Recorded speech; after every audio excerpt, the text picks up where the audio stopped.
Bonjour et bonsoir chez vous. Shalom, peuple de Dieu. Moi, c'est le prophète Samuel. Nous sommes venus aujourd'hui avec un numéro d'une prédication pour alimenter encore fort notre chaîne de télé YouTube, dont je vous demande déjà de vous abonner, vraiment, mes enfants partout dans le monde, chrétiens et ceux-là qui sont amoureux de la parole de Dieu. Nous vous demandons de passer de bons moments avec nous sur cette chaîne YouTube qui est déjà en action. Et je vous dis encore bonsoir, bonjour partout selon l'heure que vous nous suivez. Aujourd'hui, je suis venu étant qu'un prédicateur. Je suis venu vous donner un message très important qui semble être oublié dans la parole de Dieu, qui semble être oublié de foi dans notre foi.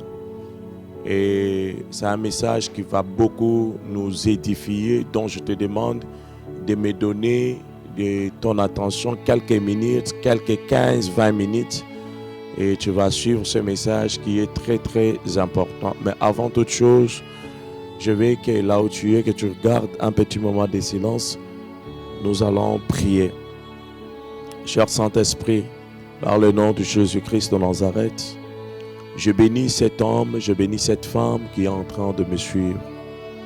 Par le miracle, Seigneur, de ton amour et de ta grâce, accepte, Seigneur, que cette personne qui est en train de me suivre maintenant soit bénie, et s'il y a des esprits qui sont en train d'hanter sa personne, que ces esprits soient loin au nom puissant de Jésus-Christ de Nazareth. Toi malade, sois guéri. Toi qui as besoin d'un miracle financier, reçois cela au nom de Jésus-Christ de Nazareth. Toi qui as besoin de voir le voyage, que le Seigneur ouvre des portes pour toi. Au nom de Jésus-Christ de Nazareth. Amen. Que Dieu te bénisse. Tu ouvres un peu ta Bible là où tu es. Nous sommes dans le livre de Matthieu, chapitre 6, le verset 21. Je lis Matthieu chapitre 6, le verset 21. Je lis au nom puissant de Jésus-Christ de Nazareth. La Bible dit ceci. C'est Jésus qui est en train de parler. Il dit à ses disciples, il dit, car là où il y a ton trésor, là aussi sera ton cœur. Là où il y a ton trésor, là aussi sera ton cœur. Donc c'est une affaire d'amour ici. C'est une affaire d'attachement.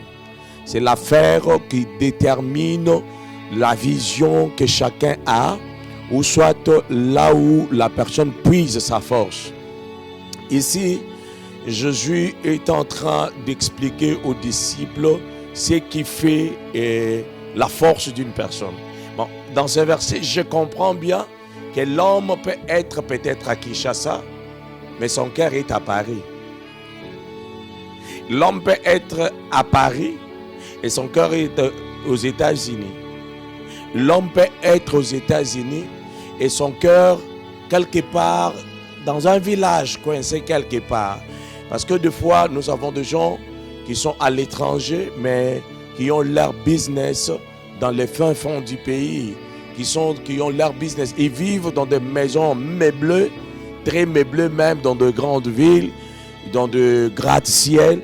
Mais seulement que tu vois que cette personne peut-être a une mine quelque part, une mine qui produit le diamant ou soit l'or. En fait, le cœur de cet homme, malgré que la personne passe nuit dans la maison meublée, mais la personne connaît que pour ce meuble, le meuble que j'ai là, la source de ce meuble, ce n'est pas ce que je vois, ce n'est pas la ville, mais la source de ce meuble, c'est cette mine qui est cachée dans le village. Voilà pourquoi Jésus dit, là où il y a les trésors de l'homme, là aussi sera son cœur. C'est-à-dire, il y a des gens qui ont pour trésor des relations. Écoute, je vais d'ailleurs profiter pour te dire, dans cette vie, pour que tu puisses vaincre, pour que tu puisses aller loin, tu dois savoir comment entretenir des relations. Beaucoup de gens ont été bloqués, beaucoup de gens ont été stationnés quelque part, devaient aller loin, mais ils n'ont pas pu percer parce qu'ils ont eu à négliger des relations.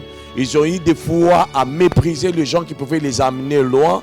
Peut-être ils voulaient gagner plus, ils voulaient être trop vus avant. Et là, il y a eu un problème sérieux. Maintenant, je te pose juste la question, quel type de relation tu entretiens avec le humain? Là où il y a le trésor de l'homme, là où sera son cœur. Oui, nous prions pour des gens.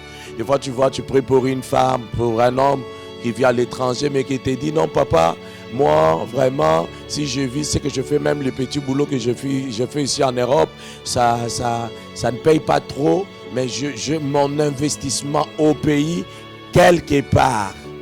Mon investissement est quelque part au pays. Donc, tu sens que le cœur de cette personne n'est pas totalement en Europe. Le corps est en Europe. Mais sa source de vie, la source de production est en Afrique et quelque part, dans un village quelque part. Alors ici, Jésus nous dit, l'homme, là où il y a le trésor de l'homme, c'est là où il sera son cœur. Et là, je vais te parler d'un amour parfait. Je vais te parler du trésor le plus parfait. Je vais te communiquer le message d'un homme qui est plus aimant, qui est plus bénéfique. Quand tu es en relation avec lui, tu peux te sentir en sécurité. Et cet homme, c'est Jésus-Christ de Nazareth. Lorsque tu as des contacts personnels avec Dieu, donc que quand tu vis dans l'amour, quand tu vis dans cette aisance des relations personnelles avec Dieu, tu vas te sentir en sécurité. Et Jésus va devenir ton trésor. Écoute-moi bien aimé. Ce qui avait fait la force de Joseph, ce n'est pas la tunique que son père lui avait donnée. Parce que la tunique que son père lui avait donnée représentait juste l'amour de Jacob. Mais Joseph avait une tunique personnelle. Cette relation, ce fut des contacts avec Dieu qui l'avait poussé à, même devant la femme de Potiphar, que Joseph puisse la refouler. Et c'était cette connexion interne qu'il avait avec Dieu, cet amour qu'il avait avec Dieu, cette relation particulière qu'il avait avec Dieu. Donc les trésors de Joseph, ce n'était pas la tunique de son père. Le cœur de Joseph, même quand on l'avait ravi la tunique, on l'a vendu, il est devenu une marchandise. Il est passé d'esclave à un prisonnier. Le cœur de Joseph n'était pas attaché à autre chose. Le cœur de Joseph était attaché au grand trésor qui était Dieu. Je te demande, et je te prie, fais de l'amour de Dieu tout dans ta vie. Fais vraiment que Jésus soit le centre de tout ce que tu fais. Écoute, je vais te dire une chose. Aujourd'hui, je vois même les gens, les prédicateurs qui veulent impressionner la foule. Je vois beaucoup de gens qui ont tendance à faire des choses pour marquer leur génération. Ils sont dans beaucoup de choses. Je me rappelle d'un jeune homme qui était fort riche, qui est venu voir Jésus pour lui poser la question. Il avait tout, mais il avait les soucis d'hériter le royaume des cieux. Et cet homme pose à Jésus la question. Il dit, qu'est-ce que je peux faire pour hériter le royaume? Qu'est-ce que je peux faire pour être bien avec mon Dieu? Voilà la question que tout le monde devrait se poser. Voilà la question que tout homme, que toute femme devait se poser. Quelle est la source de ton bonheur? Qu'est-ce que tu dois faire? Ton cœur repose où? Eh bien aimé, je vais vous dire une chose. L'homme, sa nature, c'est la déception. Moi, j'ai toujours dit ça. La nature de l'homme, c'est la déception. L'homme trahit facilement. C'est pourquoi même la Bible me dit, ne te fie pas dans l'amour de gens et ne te confie même pas sur celle qui se couche sur ta poitrine. Tu sais pourquoi la Bible dit ça? Parce que même la femme qui se couche sur ta poitrine, elle peut te trahir, elle peut t'abandonner à cause d'une maladie, à cause d'une dépression, à cause de la perte d'argent, à cause d'une perte d'un boulot, à cause d'une trahison, et la personne peut t'abandonner. C'est normal, ça peut arriver. Mais il y a un homme qui dit, je serai avec vous jusqu'à la fin du temps. Cet homme, c'est Jésus de Nazareth. Là où il y a le trésor de l'homme, là où il y a son cœur. Alors moi, je veux que toi, tu fasses de Jésus les trésors de ta vie. Fais d'abord de Jésus les trésors de ta vie. Et comment on découvre l'amour, que cet homme a l'amour de Dieu? Des fois, il y a quelqu'un qui va se poser des questions, mais je ne sais pas, moi, je prie, je donne mes offrandes, je ne sais pas. Et c'est comme si je veux connaître comment que je fais de Dieu ma priorité. Écoutez ce que la Bible me dit. Nous sommes dans le livre de 2 Thessaloniciens, chapitre 3, le verset 5. 2 Thessaloniciens, chapitre 3, verset 5. La Bible dit ceci. Que le Seigneur dirige votre cœur vers l'amour de Dieu et vers l'endurance que donne le Christ. Que le Seigneur dirige votre cœur vers l'amour de Dieu. La première des choses qui nous montre que cet homme a comme trésor Jésus de Nazareth, c'est lorsque nous remarquons l'amour de Dieu dans cette personne. Mais bien aimé, tu ne peux jamais dire que tu aimes un homme, soit tu aimes une femme, sans montrer des signes, sans poser les actes, sans obéir à ce que cette personne te demande. Beaucoup de gens aujourd'hui disent qu'ils aiment Dieu, mais ils sont dans l'impudicité.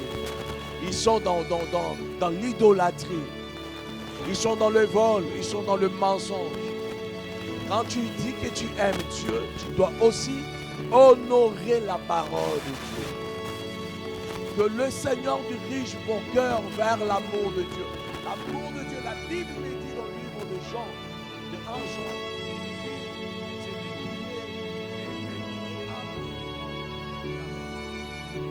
à brûler la terre, non, c'est refuser les œuvres mortes de la chair. Il faut tika makamu mabe, tika koina, tika kindumba, tika kokosela kabatu makambo. Okozala te kozamwa na nzambe, tu pars à l'église. Tu es enfant de Dieu, soi-disant enfant de Dieu. Tu pars à l'église, mais tu es dans la haine. Tu ne veux pas voir ton frère sourire, tu ne veux pas voir ta sœur se marier, tu ne veux pas voir quelqu'un chez lui être bien. C'est la haine qui domine ton cœur. Mais bien aimé, à l'église, ne fais pas de quelqu'un un chrétien. Mais le chrétien, c'est celui qui reçoit Jésus étant que Seigneur et Sauveur. Et qui fait de Dieu sa priorité. Que Dieu, que le Seigneur dirige vos cœurs vers l'amour de Dieu. Voilà même ma prière pour toi. À dater de ce jour, je demande à l'Éternel de te pousser à l'aimer encore plus. Parce que la Bible me dit, c'est l'Éternel qui donne la capacité du vouloir et du faire. C'est Dieu qui donne cette capacité. Le vouloir et le faire, ça vient de Dieu lui-même. Que Dieu te bénisse. C'est la première des choses. Deuxième des choses, on dit que l'endurance que donne le Christ. Je crois ça c'est la version Semer, mais dans la version Louis II, on a dit la persévérance que donne le Christ. Mais bien aimé, tu dois être endurant. Un enfant de Dieu ne se laisse pas dominer juste parce que tu as vu un moment, tu as attendu quelque chose, il y a quelqu'un qui t'a déçu, qui t'avait promis le mariage, t'a déçu, et carrément tu commences à dire vraiment Dieu m'a abandonné. Un enfant de Dieu ne s'attache pas à Dieu par rapport aux circonstances. Tu ne peux pas t'attacher à Dieu parce que tu es dans la souffrance. Tout comme tu ne peux pas t'attacher à Dieu parce que tu es dans l'abondance. Mais tu dois t'attacher à Dieu parce que tu l'aimes. Tu dois endurer l'endurance. Tu dois endurer des fois les épreuves, la souffrance. Tu dois endurer, tu dois comprendre que ce que tu n'as pas aujourd'hui, tu l'auras coûte que coûte. Et ce que tu as aujourd'hui, demain tu peux le perdre. Mais seulement, tu dois avoir cette espérance. Et yana butu, et yana moi, na obange lokote. On a ebi nzamba zali. Na ebi Yesu nanga zali. Lilita Yesu etikali polele. Je vais te rassurer. Mon bien-aimé, que l'amour de Dieu, toi qui priais, il y a un moment tu passais à genoux, tu priais, tu gênais, tu donnais des offrandes à l'église. Tu es fatigué, tu as dit non, je vais abandonner, je ne vais rien encore faire parce que j'ai été déçu par un pasteur, j'ai été déçu par un prophète.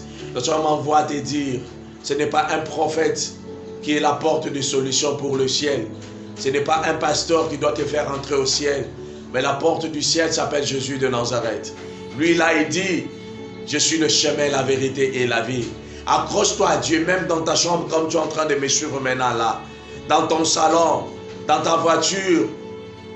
Tu es sous la dépression, tu es malade. Accroche-toi à Dieu. Que l'amour de Dieu domine en toi. Et que ces paix de parole puissent te fortifier. J'ai pris que la grâce de Dieu domine sur toi. Va de l'avant et domine en toutes choses. Et que la grâce et l'amour de Dieu soient ton partage. C'est au nom de Jésus-Christ de Nazareth que je déclare que cette dépression te laisse maintenant. Et la maladie te laisse maintenant. Les condamnations familiales te lâchent maintenant. C'est au nom de Jésus-Christ de Nazareth que j'ai prié avec foi. J'ai dit Amen. Que Dieu te bénisse. Et je l'ai été dire ceci. Nous, c'est le ministère prophétique des Najot. Et moi, je suis le visionnaire, le prophète Samuel. Notre église se situe sur l'Umité Forgeron, première rue, l'Umité Forgeron, avenue Marais, numéro 46. Et la référence est la boulangerie Mamalé. Et dès que tu es là, tu peux nous retrouver facilement. Et notre numéro de contact sera affiché en bas de l'écran là. Tu peux nous écrire sur WhatsApp, tu peux nous chercher sur TikTok, sur Yahoo Samuel Moudia. Tu peux t'abonner sur notre chaîne YouTube pour des prochains numéros. Vraiment que Dieu te bénisse et que l'amour de l'Éternel domine sur nous. Que le nom de l'Éternel soit ton bouclier. J'ai dit Amen.